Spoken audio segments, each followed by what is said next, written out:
Moon Yoga Nico here. Today I wanted to talk about my incense with attitude. So this is what we call a smudge stick. It's got lavender, rosemary, and rose petals wrapped around it. So traditionally, the Native Americans used to use smudge sticks. Actually, sage was the main ingredient that they used in smudge sticks.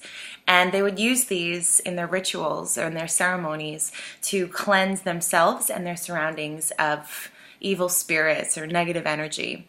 So today, we might come across maybe not as many evil spirits, but maybe negative energy of other people and other things that we come into contact with. So having this and lighting this incense with attitude can enable us to feel a bit cleansed after coming into contact with some negative environments. So I have some that I've done here in the past. And I'll just basically give a little demonstration of how I typically use my smudge stick. So you just light the end that's not wrapped heavily with string. It might take a couple of minutes. Once you start seeing it light up with bright orange golden hues and it starts smoldering, it might even light on fire. Just let it burn for a moment and then go out.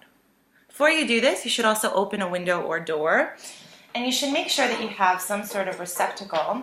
I like to use this shell that I found in Thailand. You hold it over there, and just to make sure that you don't get any embers on the ground or start a fire, because that's the last thing we want.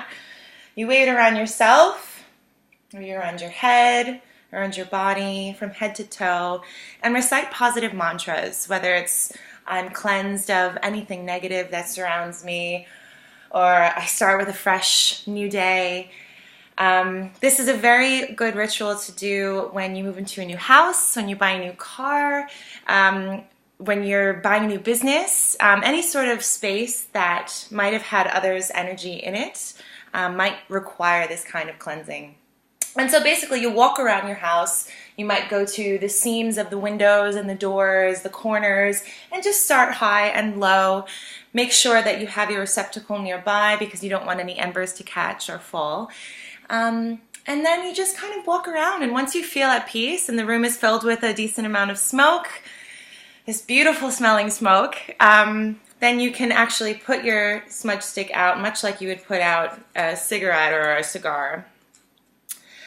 So these smudge sticks that I've made here are all made with rosemary and lavender and rose petals and 100% cotton thread. And I use many different types of lavender. Sometimes I use this type, which is the Italian type, and then sometimes I use the French type, which is a bit shorter and has bigger leaves. And then I get rosemary from out in the garden, and I break up little sprigs of that and pluck rose petals off and wrap them around, and this is what you get. And it smells lovely. Personally, I'm not a huge fan of the smell of sage when it's burning, but that is the traditional way. So yeah, $3 a piece. What a deal. I like to call it a smudge it on a budget. And yeah, you can get yours at moonyoganico.com or at my Etsy shop, which is under the title Sensual Alchemy, sensual spelt S-C-E-N-T. So that's my other company as well. So I hope you enjoyed my little tutorial on how to smudge, and I hope to hear from you soon.